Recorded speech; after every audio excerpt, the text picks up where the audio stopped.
Em 1981, na cidade de Brookfield, em Connecticut, Arne Cheyenne Johnson é capturado e acusado de matar com 22 facadas o senhorio da propriedade em que ele vivia com a namorada. Um crime tão violento chamaria atenção não só por ser o primeiro homicídio em 193 anos de uma cidade tão pacata, mas também por ser o primeiro caso nos Estados Unidos onde a defesa do réu alegou possessão demoníaca como motivo do crime. E aí entra o casal Warren para provar que o capeta sabia de tudo. Invocação do Mal 3, A Ordem do Demônio, chegou finalmente nos cinemas depois de ter sido adiado lá de setembro de 2020, né? Foi adiado agora para junho de 2021. Acabou de chegar nos cinemas brasileiros, logo mais está chegando também no HBO Max, né? A plataforma de streaming da HBO. O 8º filme da franquia criada pelo James Wan para matar a ansiedade das pessoas que estavam esperando uma continuação finalmente, né, da linha principal continuando o Invocação do Mal 2. Eu tive a chance de assistir esse filme a convite da Warner Bros. E tô aqui pra dizer as minhas impressões, o que eu achei, se vale a pena assistir, se tá ali no que a gente esperou, etc. Tudo isso sem spoiler, beleza? Color me your color, darling.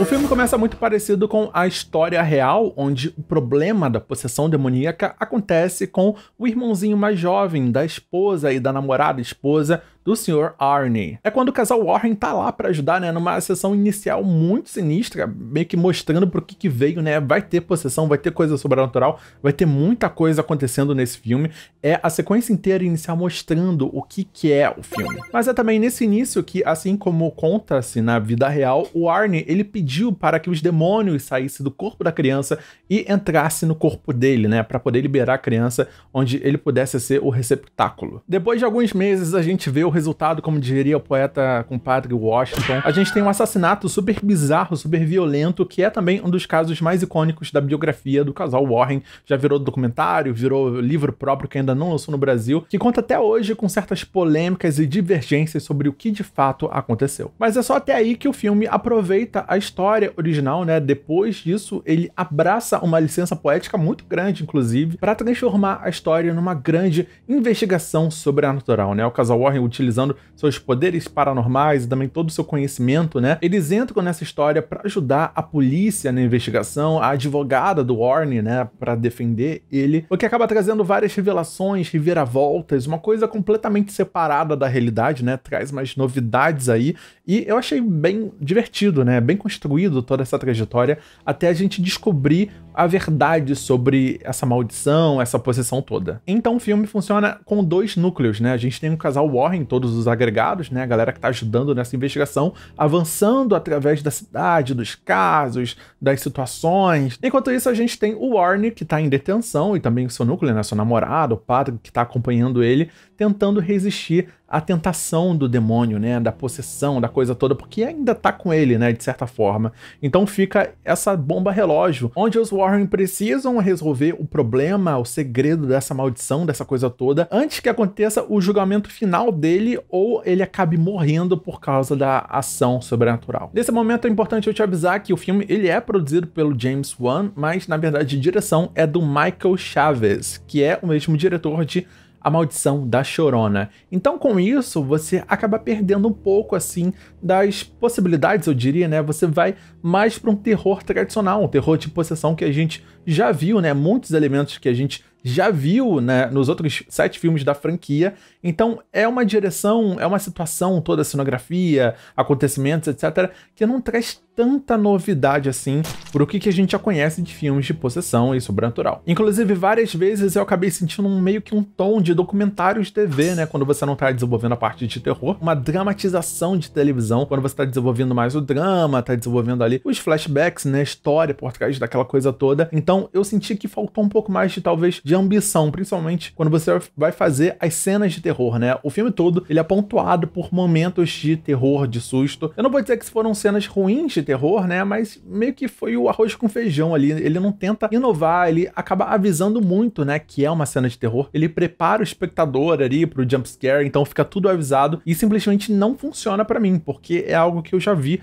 em todos os outros filmes. Algumas cenas específicas acabam sofrendo bastante com a escuridão. O filme se torna muito escuro, as cenas se tornam escuras em contraste com todas as outras, e isso atrapalha muito na hora de interpretar o que está acontecendo na tela, né? Ele tenta mascarar talvez um efeito especial, artificial, uma computação gráfica, mas ele acaba escurecendo também os personagens, então você não consegue identificar muito quem é quem, enfim. E aí ele traz de volta alguns outros artifícios, como por exemplo, transformar o dia em noite, né, fazer essa transição de percepção, de tempo, ou por exemplo, fazer um plano de sequência mostrando todo o ambiente, que é muito característico aí desde o primeiro filme, mas é aquilo, ele não arrisca tanto, né, ele não traz uma cenografia ambiciosa, uma situação complexa com vários personagens envolvidos, não tem muita coisa assim que vai te falar, caramba, isso foi uma produção super bacana, super grandiosa, super inovadora. Ao menos o roteiro, ele é muito competente, ele é muito enxugadinho, ele sempre tá fazendo a história avançar, você nunca vai sentir que o filme tá meio arrastado, que alguma coisa não está acontecendo,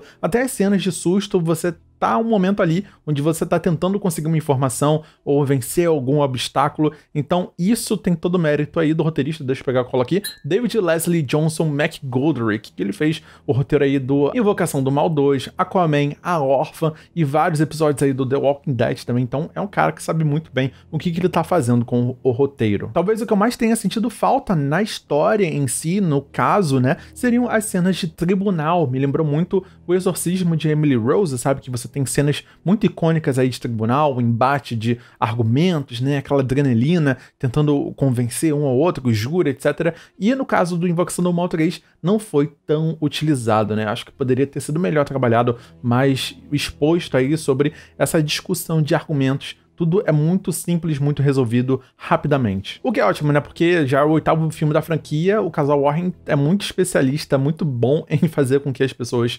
entendam e acreditem no sobrenatural, né? A gente tem sim um aprofundamento leve, assim, do casal Warren sobre o passado deles, né? E também uma questão de saúde que aparece para prejudicar um pouco a situação toda. São pequenos elementos que ajudam, sim, a história, a narrativa nessa jornada toda, mas nunca traz um senso grande de humanidade, sabe? Não é uma coisa mais orgânica e menos previsível, menos enlatada, eu diria. E aí pra gente que vê tanto filme, na verdade filmes de terror, a gente entende quando as coisas são plantadas lá pra ser utilizadas lá na frente, e que bom que o roteiro faz um bom trabalho nesse sentido, mas ainda puxando muito pro enlatado hollywoodiano. É muito divertido de assistir, mas você não tem uma verossimilhança ali, você não se conecta muito com aquela realidade, sabe? Eu queria muito destacar a participação do ator John Noble, que é o nosso eterno Walter Bishop aí da série Fringe, que é uma das minhas favoritas. Ele faz um papel ali bem significativo no filme, mas eu acho que ele poderia ter sido utilizado mais, sabe? Porque ele tem uma feição, assim, uma cara com umas expressões muito fortes, né? E o personagem dele é muito forte. Eu acho que ele poderia ter sido um pouco melhor trabalhado, melhor utilizado, e coisas mais sinistras acontecendo, umas coisas mais ambiciosas com ele, porque ele é um ator incrível. Não só com ele, mas tantas outras pequenas coisas, sabe, que ficaram no meio do caminho, ficou aquele sentimento de, putz, esse é um bom filme, sabe, o terceiro filme e tal, mas o próximo filme vai ser sinistro, eles vão elevar o terror, a história, vão ser, sabe, mais explícitos. De repente eles vão conseguir ser mais criativos ainda com o que eles vão fazer da história, né? Será que só no próximo filme que eles vão conseguir aquele orçamento gigantesco pra fazer coisas super mirabolantes? Mas sempre lembrando que a história, ela é baseada em fatos, né? Ela é baseada nos acontecimentos reais, então você não pode fugir muito desses acontecimentos. Eu acho que no geral, a Invocação do Mal 3, A Ordem do Demônio, ele faz um bom trabalho em trazer um novo filme pra franquia, só que ainda não é aquele filme que a gente queria, aquele filme super bizarro, sinistro, que vai inovar. Inclusive, eu até acho que é um retrocesso em nível de produção geral, né? Eu acho que a Invocação do Mal 2, ele foi melhor trabalhado, principalmente a parte humana, a parte de narrativa, de direção, enfim. Eu acho que o 3, ele foi um pouquinho de retrocesso, não muito, mas ele deixou a desejar um bocado, principalmente a reta final do filme, onde temos aí a resolução, o embate final do bem versus o mal. Eu acho que faltou um pouquinho mais ali pra entregar pra gente. Por isso minha nota é 7 de 10. Eu acho que é um filme que você vai se divertir assistindo, principalmente se você é fã da franquia Invocação do Mal, só que ainda não é aquele filme que a gente esperava, não é ainda aquele super mega blaster filme de terror que a gente sempre tá esperando da franquia Invocação do Mal, né? A gente teve aí os spin-offs, mas vamos ver o que o futuro nos aguarda. E é claro, pra mim, talvez as cenas mais assustadoras são as cenas, os momentos dos créditos finais, onde eles colocam os áudios originais do exorcismo, sabe? Então, os áudios, isso me pega de um jeito, assim, eu fico muito arrepiado. You can't set him up. My God! E se você pretende assistir ou já assistiu, fala ali nos comentários pra mim o que você achou, né, do Invocação do Mal 3, se superou suas expectativas, se foi mais ruinzinho, ou ficou na média, o que você achou do filme, fala ali nos comentários. Vamos continuar essa conversa por lá. É isso, muito obrigado por assistir até aqui, eu sou o Fernando Scon, e até o próximo vídeo da Hora do Terror. Valeu!